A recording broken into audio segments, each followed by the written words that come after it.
اعوذ باللہ من الشیطان الرجیم بسم اللہ الرحمن الرحیم یسألونک ماذا ينفقون قل ما انفقتم من خیر فللوالدین والاقربین والیتامى والمساکین وابن السبیل وما تفعلوا من خیر فإن اللہ به علیم كتب عليكم القتال وهو كره لكم وعسى أن تكرهوا شيئا وهو خير لكم وعسى أن تحبوا شيئا وهو شر لكم والله يعلم وأنتم لا تعلمون يسألونك عن الشهر الحرام قتال فيه قل قتال فيه كبير وصد عن سبيل الله وكفر به والمسجد الحرام وإخراج أهله منه أكبر عند الله والفتنة أكبر من القتل ولا يزالون يقاتلونكم حتى يردوكم عن دينكم إن استطاعوا ومن يرتد منكم عن دينه فيمت وهو كافر فأولئك حبطت أعمالهم في الدنيا والآخرة وأولئك أصحاب النار هم فيها خالدون إن الذين آمنوا والذين هاجروا وجاهدوا في سبيل الله أولئك يرجون رحمة الله والله غفور رحيم صدق اللہ العظیم۔ سورہ بقرہ کی آیت نمبر 215 سے لے کر 218 تک کی آپ کے سامنے تلاوت کی گئی ہے۔ گزشتہ آیات میں جس اہم مضمون کا ذکر کیا گیا تھا وہ اس میں بنیادی بات یہ ذکر کی گئی تھی کہ جو دنیا کی محبت ہے یا دنیا کے مال و متاع میں گم ہو جانا، مصروف ہو جانا، یہ انسان کے ایمان کو، انسان کے اعمال کو یہ چیز تباہ و برباد کر دیتی ہے۔ حدیث شریف میں اللہ کے حبیب صلی اللہ تعالی وسلم ارشاد فرماتے ہیں حب الدنیا رأس کل خطیۃ، کہ دنیا کی محبت ہر بیماری اور ہر برائی کی جڑ ہے۔ آج جو اب تلاوت آیات جو کی گئی ہیں اس میں اس بات کا طریقہ کار بتایا گیا ہے کہ انسان کے اندر اگر دنیا کی محبت راسخ ہو جاتی ہے یا دل میں آ جاتی ہے تو پھر اس کو نکالنے کا طریقہ کار کیا ہے۔ تو اس کو نکالنے کا بڑا آسان اور بڑا سادہ سا طریقہ ہے کہ انسان کے دل میں دنیا کی محبت آتی ہے مال کی وجہ سے۔ مال زیادہ سے زیادہ ہو تو دنیا کی محبت اتنی بڑھتی چلی جائے گی۔ تو یہاں پر یہ بتایا گیا کہ مال کو خرچ کرو، دنیا کی محبت خود بخود کم ہو جائے گی۔ چنانچہ یہاں پہ جو اسلوب اختیار کیا گیا، یہ مضمون مختلف جگہوں پر آئے گا قرآن کریم میں، لیکن ہر جگہ پر طرز جو ہے بیان کرنے کا وہ مختلف ہوگا۔ یہاں پر سوال کیا گیا تھا نبی کریم علیہ الصلاۃ والتسلیم سے کہ ہم کیا کیا خرچ کیا کریں، تو یہاں پر جواب اس کا کیا خرچ کرنے کا نہیں دیا گیا بلکہ کہاں کہاں خرچ کرنے کا دیا گیا۔ آگے جو آیات آئیں گی وہاں پر پھر بتایا جائے گا کہ تم نے کیا کیا خرچ کرنا ہے۔ ایک ہے کیا خرچ کریں اور ایک ہے کہاں خرچ کریں۔ تو یہاں سوال پوچھا گیا تھا کیا خرچ کریں، تو جواب یہ دیا گیا کہ کہاں خرچ کرنا ہے۔ پہلے یہ سمجھ لو کہ تم نے خرچ کہاں کرنا ہے، یہ ہم بعد میں بتائیں گے کہ تم نے خرچ کیا کرنا ہے۔ تو یہاں پہ سب سے پہلا حق جو بیان کیا گیا مال کو خرچ کرنے کا وہ فرمایا کہ فللوالدین، اپنے ماں باپ کے لیے مال کو خرچ کرو۔ یہ اصول ذہن میں رکھیے گا اس جگہ پر کہ اولاد اپنی ماں باپ کو زکوٰۃ نہیں دے سکتی، اسی طرح ماں باپ اپنی اولاد کو زکوٰۃ نہیں دے سکتے۔ تو پھر یہاں پر جو مال خرچ کرنے کا حکم دیا جا رہا ہے یہ وہ مال ہے جو زکوٰۃ کے علاوہ ہے۔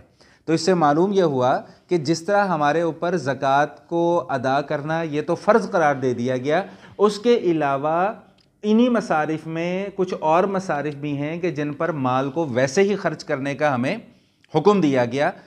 اس مال کو خرچ کرنے کا فائدہ کیا ہوگا کہ وہ مال کو خرچ کرنا ہمارے لیے ایک اضافی اور بونس پوائنٹس ہمارے نامہ اعمال میں آ جائیں گے۔ زکوٰۃ تو فرض ہے، وہ تو ادا کرنی ہے۔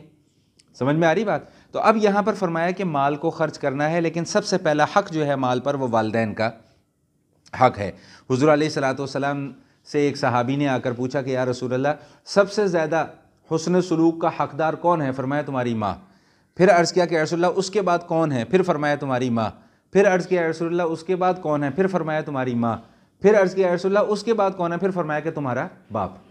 ٹھیک، تو ماں کا درجہ خدمت گزاری اور اس اعتبار سے اللہ پاک نے زیادہ رکھا ہے، لیکن اس کا یہ مطلب ہرگز نہیں ہے کہ باپ کا درجہ بالکل ہی ختم ہو گیا۔ جیسا کہ میں پہلے بھی بتا چکا ہوں کہ جیسا کہ حدیث میں آتا ہے کہ ماں کے قدموں کے نیچے جنت ہے، تو باپ کے متعلق فرمایا کہ جنت کا دروازہ ہے، دروازہ کھلے گا تو جنت میں جاؤ گے، دروازہ نہیں کھلے گا تو جنت میں جاؤ گے نہیں۔ سمجھ میں آ گئی بات؟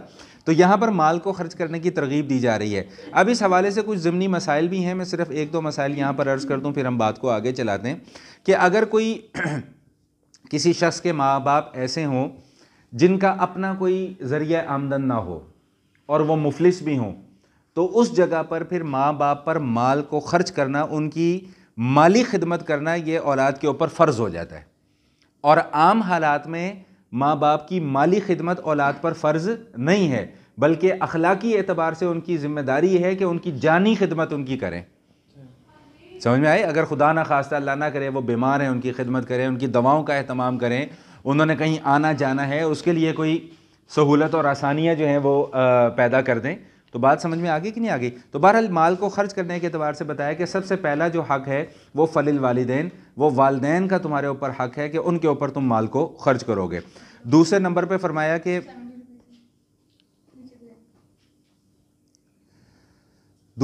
فرمایا کہ والاقربین، تمہارے رشتہ دار جو والدین کے علاوہ دوسرے رشتہ دار ہیں، اگر ان رشتہ داروں میں کوئی ایسا رشتہ دار ہے کہ جو بیچارہ مفلس ہے، نادار ہے، اس کا اپنا کوئی ذریعہ آمدن نہیں ہے، یا اگر ذریعہ آمدن ہے بھی لیکن وہ اپنی ضروریات کو پورا نہیں کر سکتا، تو اس کے متعلق ارشاد فرمایا کہ ان کے اوپر بھی مال کو خرچ کرو۔ اور یاد رکھیے گا کہ رشتہ داروں کے اوپر مال کو خرچ کرنے میں دوہرا ثواب ہے۔ ایک تو مال خرچ کرنے کا ثواب، دوسرا رشتہ داروں پر مال خرچ کرنے کا ثواب۔ آپ باہر کسی کے اوپر کوئی صدقہ خیرات کرتے ہیں، اس میں بھی ثواب ملے گا، لیکن اکہرا ثواب ملے گا۔ لیکن اگر وہی آپ کسی کی خدمت گزاری مال کے ذریعے سے کسی رشتہ دار کی کرتے ہیں تو وہاں پر اللہ تعالیٰ آپ کو دوہرا اجر عطا فرماتے ہیں۔ تیسرے نمبر پہ بتایا کہ یتیم ہے، مسکین ہے اور مسافر ہیں۔ یتیموں کے متعلق بھی پہلے گفتگو ہو چکی ہے، ابھی انشاءاللہ کل یا پرسوں کی نشست میں دوبارہ یتیموں کے متعلق گفتگو آئے گی، پھر وہاں پر میں عرض کروں گا۔ لیکن جو مسکین ہے، مسکین سے مراد محتاج۔ شریعت کی اصطلاح میں مسکین اسے کہتے ہیں کہ جس کے پاس اپنی ضرورت کو پورا کرنے کا ایک دن کا صرف سامان موجود ہو۔ لیکن علماء فرماتے ہیں کہ آج کل کے دور میں ہر وہ شخص مسکین کے زمرے میں آتا ہے کہ جو اپنی محنت اور مشقت کے باوجود ضروریات زندگی پوری نہیں کر سکتا۔ ایک آدمی بیچارہ مزدور ہے، مزدور کی کتنی تنخواہ ہوتی ہے؟ 15,000 ہوگی، 20,000 ہوگی۔ اب 15 یا 20,000 روپے میں پورے مہینے کا گھر کا خرچ تو نہیں چلایا جا سکتا، مشکل ہے چلانا۔ لیکن وہ بندہ محنت بھی کر رہا ہے، مزدوری بھی کر رہا ہے، مشقت بھی کر رہا ہے، اس کے باوجود وہ اپنی ضروریات زندگی کو پورا کرنے سے قاصر ہے، تو ایسے شخص کو بھی مسکین کہا جائے گا۔ تو ایسے شخص کے اوپر بھی مال خرچ کرنے کی ترغیب دی گئی۔ اور چوتھے نمبر پر مسافر، اس کے متعلق بھی پہلے بھی گفتگو ہو چکی ہوئی ہے کہ مسافر ہے، اگر آدمی کہیں سفر پر گیا ہے، وہاں پر اس کا بیچارے کا کسی وجہ سے مال ضائع ہو گیا، کوئی خدا نہ خواستہ ڈاکہ پڑ گیا، چوری ہو گئی، جیب کٹ گئی، کچھ بھی ہو سکتا ہے، تو فرمایا کہ ان کے اوپر بھی اپنے مال کو خرچ کرو۔ اور میں نے عرض یہ کر دیا کہ یہاں پر جو مال کو خرچ کرنے کا ذکر آ رہا ہے یہ زکوٰۃ کے علاوہ ہے، زکوٰۃ کے علاوہ ہے۔ اچھا جی، اس کے بعد اللہ پاک ارشاد فرما رہے کہ وَمَا تَفْعَلُوا مِنْ خَيْرٍ فَإِنَّ اللَّهَ بِهِ عَلِيمٌ، کہ جو کچھ بھی تم نیکی کا کام کرو گے، چھوٹے سے چھوٹا ہو یا بڑے سے بڑا نیکی کا کام ہو، اللہ تعالیٰ ان تمام کے تمام کاموں کو بھی جانتے ہیں، اور اس کام کے کرنے میں جو تمہاری نیت ہے اللہ تعالیٰ اس کو بھی جانتے ہیں۔ تو نیت کے حوالے سے یہ بات ذہن نشین فرما لیجئے گا کہ نیت پر ہی عمل کا ثواب ملے گا۔ اگر نیت خلوص پر مبنی ہوگی کہ ہم نے یہ کام کرنا ہی صرف اللہ کی رضا کے لیے، اللہ کو خوش کرنے کے لیے، تب جا کر اس پر ثواب ہے۔ اور اگر کوئی دنیا دکھاوا، ریاکاری، نمود و نمائش مقصود ہے تو اس پر پھر کوئی رتی برابر کا بھی اللہ پاک اجر عطا نہیں فرماتے۔ اب یہاں پر دوسرا مسئلہ جو بیان ہوا وہ بھی سماعت فرما لیجیے، چونکہ مال کو خرچ کرنا ہے۔ اس سے پہلے ایک اہم نقطہ سمجھ لیں تاکہ بات کو آگے چلانا جو ہے وہ آسان ہو جائے اور سمجھانا بھی آسان ہو جائے، کہ لفظ جو جہاد ہوتا ہے نا، جہاد کا معنی ہوتا ہے کوشش کرنا، دین کی ترویج کے لیے، دین کی اشاعت کے لیے جو بھی کوشش ہوگی وہ جہاد کے زمرے میں ہے۔ ہم یہ جو درس و تدریس کا کام کر رہے ہیں یہ بھی جہاد ہے۔ اگر کوئی کسی مسجد کی امامت کرتا ہے، خطابت کرتا ہے اور وہاں پر لوگوں کو بیٹھ کر دین سکھلاتا ہے تو یہ بھی جہاد ہے۔ لیکن اس میں ایک مخصوص لفظ استعمال ہوتا ہے، وہ لفظ استعمال ہوتا ہے قتال کا۔ وہ قتال سے مراد صرف اور صرف جو ہے وہ اس کا اطلاق صرف اور صرف جو دشمن کے ساتھ لڑائی ہے یا دشمن کے ساتھ جو جنگ ہے اس کے اوپر اس کا اطلاق ہوتا ہے۔ جہاد کے حوالے سے نبی کریم علیہ الصلوۃ والتسلیم نے ارشاد فرمایا کہ جاہد الکفار باموالکم وانفسکم والسنتکم، کہ کافروں کے ساتھ جہاد کرو، اپنے مال کے ذریعے، اپنی جان کے ذریعے اور اپنی زبان کے ذریعے۔ معلوم یہ ہوا کہ حق کی بات کرنا یہ بھی کیا ہے؟ ایک جہاد ہے۔ مال کو خرچ کرنا یہ بھی کیا ہے؟ جہاد ہے۔ اور براہ راست بالمشافہ دشمن سے جا کر لڑائی کرنا یہ بھی جہاد ہے۔ یہاں پر جو آگے مسئلہ آ رہا ہے وہ قتال کے متعلق بیان کیا گیا کہ اللہ تعالیٰ نے تمہارے اوپر قتال کو یعنی دشمن سے لڑائی کرنے کو فرض قرار دیا ہے۔ یہاں پر جو لفظ استعمال ہوا دیکھیں، کتب علیکم القتال، روزے کے متعلق ہم کیا پڑھ کے کتب علیکم الصیام، وہاں پر بھی کتبہ کا لفظ ہے اور یہاں پر بھی کتبہ کا لفظ ہے کہ جس طرح روزے تمہارے اوپر فرض، اسی طرح قتال بھی تمہارے اوپر فرض۔ لیکن اس میں تھوڑی سی تفصیل ہے جو کہ شریعت کے احکام اور مسائل جو لوگ سمجھتے ہیں انہوں نے اس چیز کو بیان کیا ہے اور نبی علیہ الصلوۃ والسلام کی تعلیمات کی روشنی میں بیان کیا ہے کہ جو قتال ہے، قتال اس کی دو صورتیں ہیں، یا تو یہ فرض عین ہوگا یا تو فرض کفایہ ہوگا۔ فرض عین سے مراد وہ فرض ہوتا ہے کہ جس شخص نے لا الہ الا اللہ محمد رسول اللہ کا کلمہ پڑھ لیا، چاہے وہ مرد ہو، چاہے عورت ہو، چاہے بوڑھا ہو، چاہے جوان ہو، چاہے امیر ہو، چاہے غریب ہو، چاہے بادشاہ ہو، چاہے فقیر ہو، چاہے حاکم ہو، چاہے محکوم ہو، کوئی بھی ہو، ہر مسلمان پر اس عمل پر عمل کرنا لازم ہوتا ہے، کوئی بھی اس سے مستثنی نہیں ہوتا ہے۔ جیسے 5 نمازیں ہمارے اوپر فرض ہیں، یہ ہر کسی کے اوپر پڑھنا فرض ہے۔ رمضان کا روزہ ہر کسی کے لیے رکھنا فرض ہے، ٹھیک؟ تو اس کو کہتے ہیں فرض عین۔ اور ایک ہوتا ہے فرض کفایہ۔ فرض کفایہ سے مراد وہ فرض ہوتا ہے کہ جو بیک وقت سارے مسلمانوں پر عمل کرنا اس کے لیے ضروری نہیں ہوتا، اگر چند مسلمان بھی اس فرض کے اوپر عمل کر لیں تو باقیوں کے ذمے سے وہ فرض ساقط ہو جاتا ہے۔ جیسے نماز جنازہ اگر کوئی 2 4 5 لوگ بھی پڑھ لیتے ہیں تو سارے مسلمانوں سے وہ فرض ساقط ہو جاتا ہے۔ نماز جنازہ عام نماز کی طرح فرض عین نہیں ہے۔ بالکل قتال کے اندر بھی یہی مسئلہ ہے کہ قتال کی 2 صورتیں ہیں۔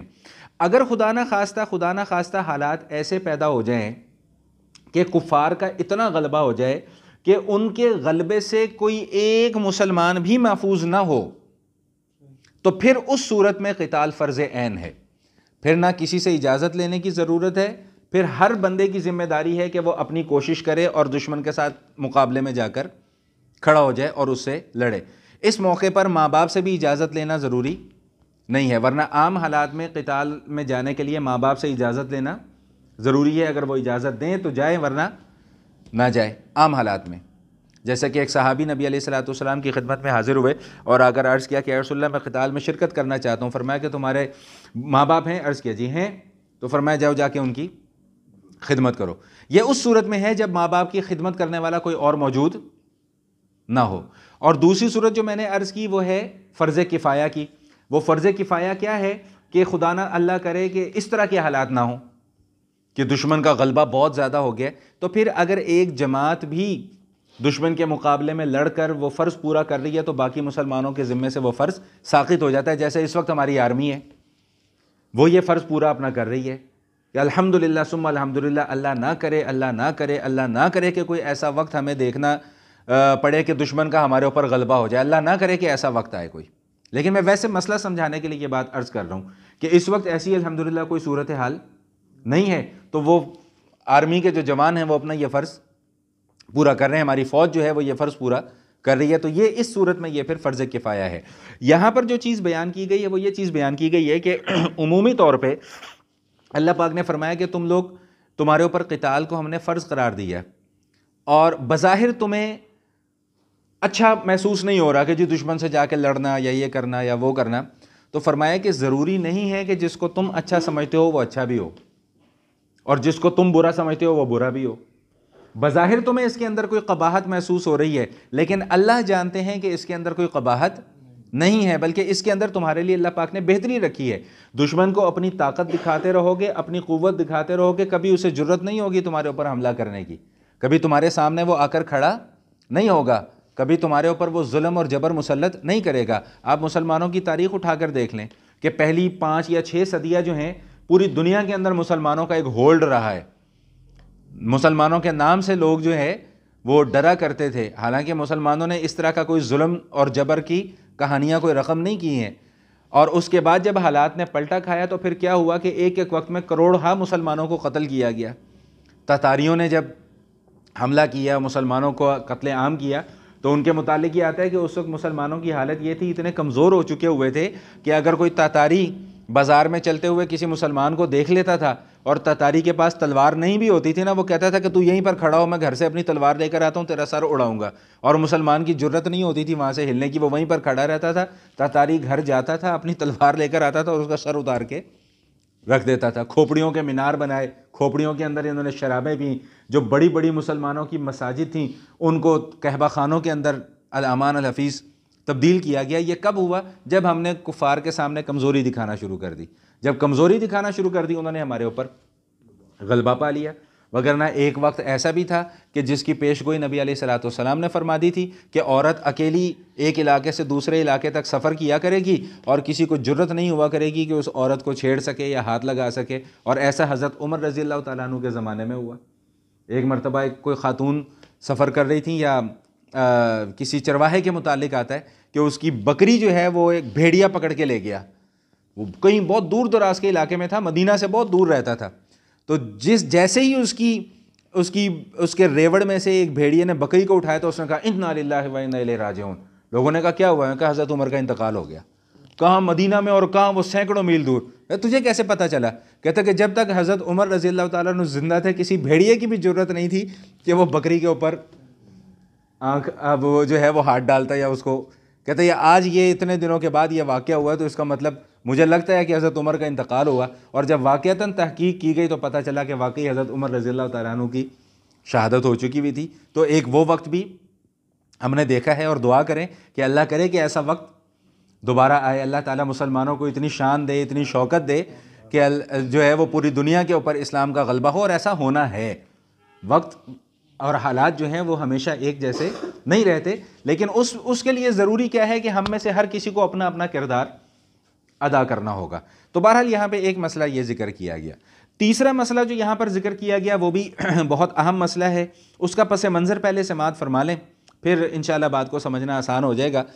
یہ بات بھی ہم پہلے پڑھ کر آ چکے ہوئے ہیں کہ سال میں سے 4 مہینے ایسے ہیں کہ روز اول سے اللہ پاک نے ان 4 مہینوں کے اندر لڑائی جھگڑے کو حرام قرار دیا ہے.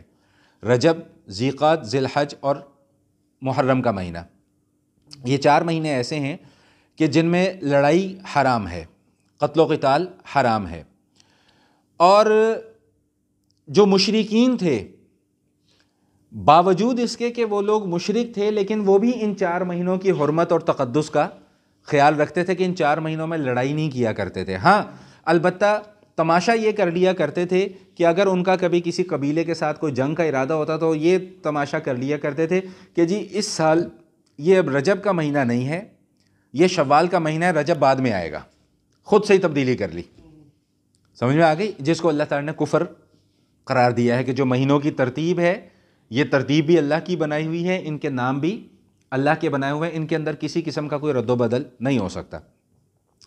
نبی علیہ الصلوۃ والسلام جب مدینہ منورہ ہجرت فرما چکے تھے تو اس کے بعد غزوہ بدر سے پہلے عبداللہ بن جحش رضی اللہ تعالیٰ عنہ ایک صحابی ہیں. نبی علیہ الصلوۃ والسلام نے ان کو ایک خط دے کر روانہ کیا اور فرمایا کہ 2 دن کا سفر کرنا ہے اور 2 دن کے سفر کے بعد تم نے پھر اس خط کو کھول کر پڑھنا ہے، پھر اس کے اندر جو حکم ہوگا اس کے اوپر عمل کرنا ہے. 2 دن سفر کیا. سفر کرنے کے بعد جب اس خط کو کھولا تو اس کے اندر حکم یہ تھا کہ کفار کا ایک تجارتی قافلہ آ رہا ہے، اس قافلے کو پکڑنا ہے، ان سے مال غنیمت حاصل کرنا ہے. اس دن ان کے حساب سے جمادی الثانی کی 30 تاریخ تھی.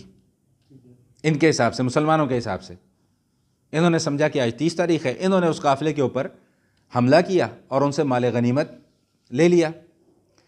ادھر کفار نے یہ شور مچا دیا کہ در حقیقت تو آج رجب کی 1 تاریخ ہے، اور واقعتاً ایسا تھا.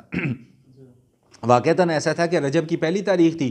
مسلمانوں نے یہ سمجھا کہ آج جمادی الثانی کی آخری تاریخ ہے، 30 تاریخ ہے. انہوں نے حملہ کر دیا. تو کفار نے اس بات کو بڑا ایشو بنایا کہ دیکھو جی ویسے تو یہ اپنے آپ کو کہتے ہیں کہ ہم ابراہیم علیہ السلام کے ماننے والے ہیں، تو آج انہوں نے رجب کے بھی مہینے کی حرمت کا بھی خیال نہیں کیا اور ہمارے اوپر حملہ کر دیا اور ہمارا مال جو ہے وہ انہوں نے چھین لیا.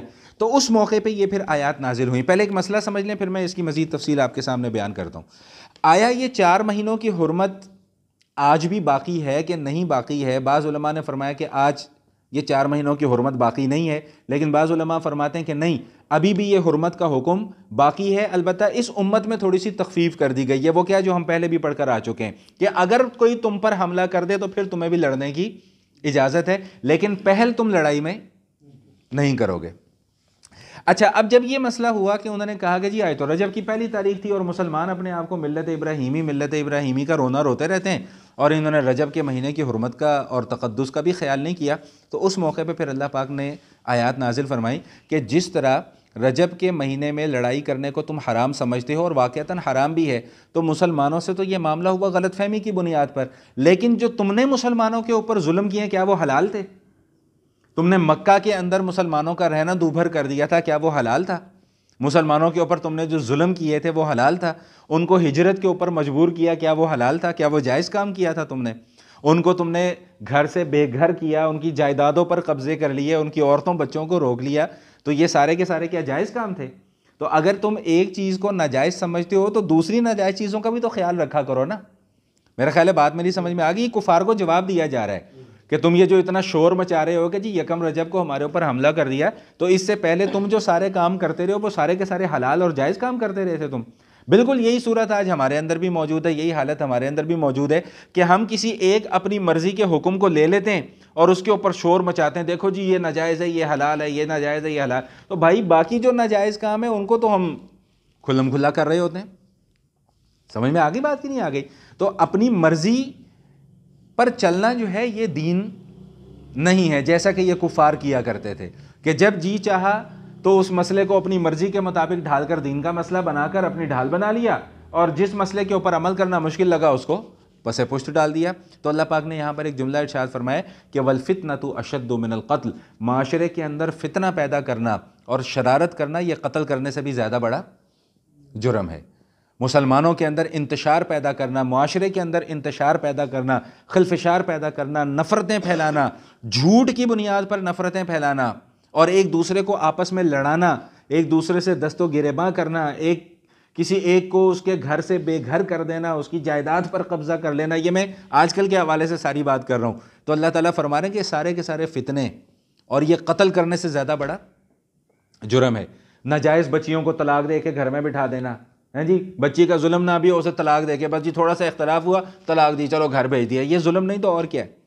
اللہ تعالیٰ نے اس کے متعلق بھی آخرت میں جا کر پوچھنا ہے۔ ظلم جو ہے نا، ظلم غالباً حضرت علی رضی اللہ تعالیٰ عنہ کی طرف منسوب ہے ایک قول ان کا، وہ فرماتے ہیں کہ کفر کا نظام چل سکتا ہے، شرک کا نظام چل سکتا ہے، لیکن ظلم کا نظام زیادہ دیر تک نہیں چل سکتا۔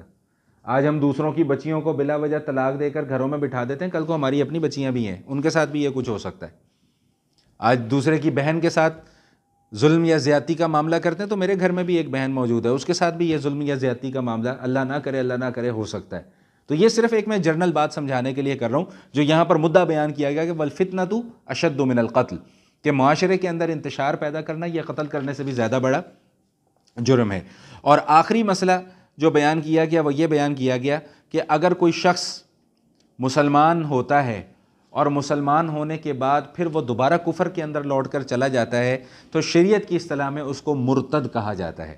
کفر کی مختلف قسمیں ہیں، اور یہ ارتداد یعنی مرتد ہو جانا یہ کفر کی قسموں میں سے سب سے خطرناک قسم ہے، اور اس کے متعلق یہاں پر سزا بیان کی گئی ہے۔ حدیث شریف کے اندر سزا بیان کی گئی ہے، یہاں پر اخروی سزا بیان کی گئی ہے، حدیث کے اندر دنیاوی سزا بیان کی ہے۔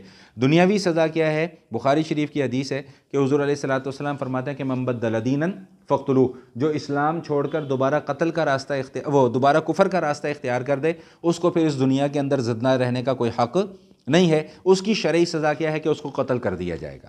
کیوں؟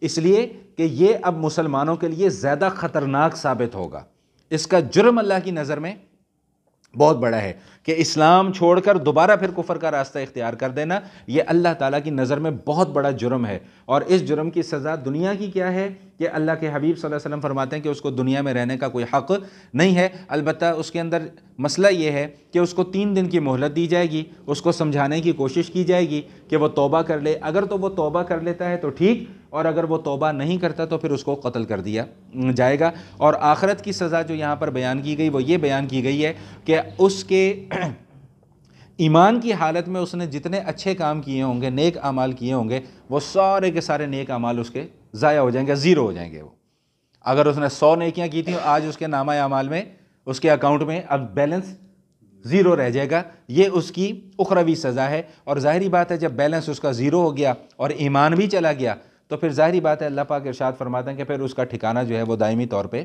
جہنم ہوگا۔ اور اہل ایمان کی اللہ پاک نے تعریف فرما دی ہے کہ جو لوگ ایمان قبول کرتے ہیں اور اگر ان کو ہجرت کرنی پڑ جائے، یعنی دین کی خاطر مال دنیا چھوڑنی پڑ جائے تو اس کے لیے بھی تیار ہو جاتے ہیں، اور اگر کہیں اللہ کے راستے میں جان دینی پڑے تو اس کے لیے بھی تیار ہو جاتے ہیں۔ تو فرمایا کہ یہی اصل وہ لوگ ہیں جو اللہ تعالیٰ کی رحمت سے امیدیں وابستہ کیے بیٹھے ہوئے ہیں۔ تو اللہ پاک فرماتے ہیں کہ ان کے لیے پھر ہم نے جنت جیسی نعمتیں اور جنت کے انعامات تیار کر کے رکھے ہوئے ہیں۔ یہ جو آیات آج ہم نے تلاوت کی ہیں 215 سے 218 تک، ان کے اندر اسی مضمون کو بیان کیا گیا۔ آئیے ذرا الفاظ ترجمہ بھی کر لیں۔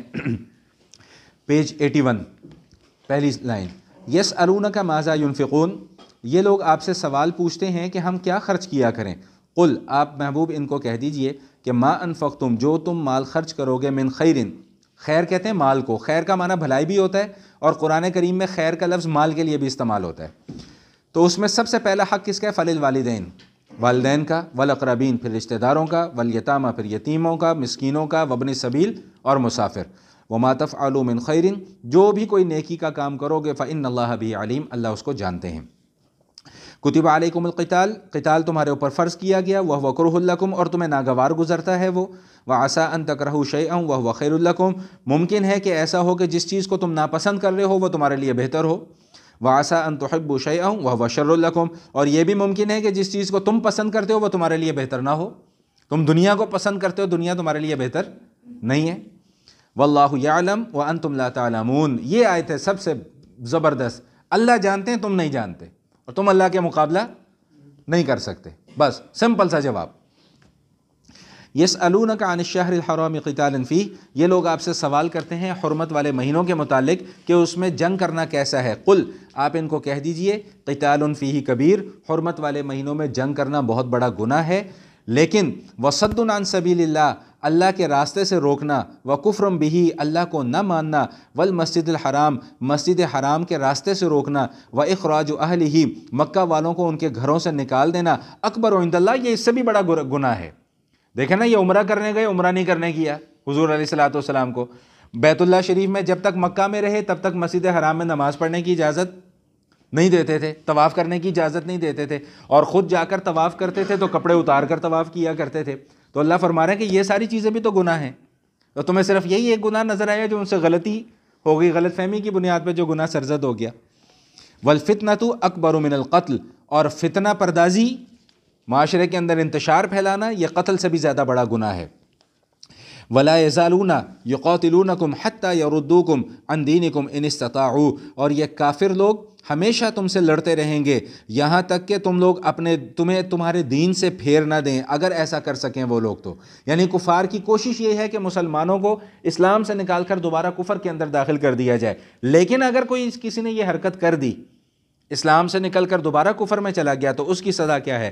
وَمَن يَرْتَدِدْ مِنْكُمْ عَنْ دِينِهِ فَيَمُتْ وَهُوَ كَافِرٌ، اور اگر کوئی تم میں سے دین میں سے پھر جائے اور اسی حالت میں مر جائے، وَهُوَ كَافِرٌ، تو وہ کافر ہوگا۔ اللہ تعالیٰ کیسے فتوے لگاتے ہیں، ہم تو مولویوں پہ الزام لگا دیتے ہیں، مولوی فتوے لگاتے ہیں کیونکہ ہم نے قرآن کبھی پڑھا ہی نہیں ہے، یہ فتویٰ تو اللہ نے لگایا ہوا ہے، وہ کافر، کہ وہ شخص کافر ہے۔ لوگ کہتے ہیں جی کافر نہ کہو، جی بھائی کافر کو کافر نہ کہیں تو پھر کیا کہیں؟ مسلمان کو پھر مسلمان کیوں کہتے ہو؟ مسلمان کو بھی کچھ اور کہو پھر، جب اللہ نے ایک نام دیا ہے، یا تو کافر ہے یا مسلمان ہے۔ فَأُولَئِكَ حَبِطَتْ أَعْمَالُهُمْ، آخرت کی سزا کیا ہے کہ ان کے سارے اعمال ضائع ہو گئے، فی الدنیا والآخرہ، دنیا میں بھی اور آخرت میں بھی۔ وَأُولَئِكَ أَصْحَابُ النَّارِ، یہ آگ والے ہیں، ہم فیہا خالدون، اس میں ہمیشہ رہیں گے۔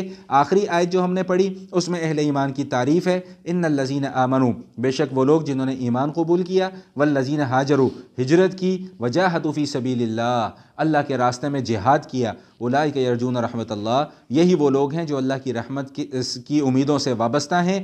واللہ غفور الرحیم، اور ایسے لوگوں کے متعلق اللہ فرما رہے ہیں کہ وہ بہت زیادہ بخشنے والا اور بہت زیادہ رحم کرنے والا ہے۔ وآخر دعوانا ان الحمد للہ رب العالمین۔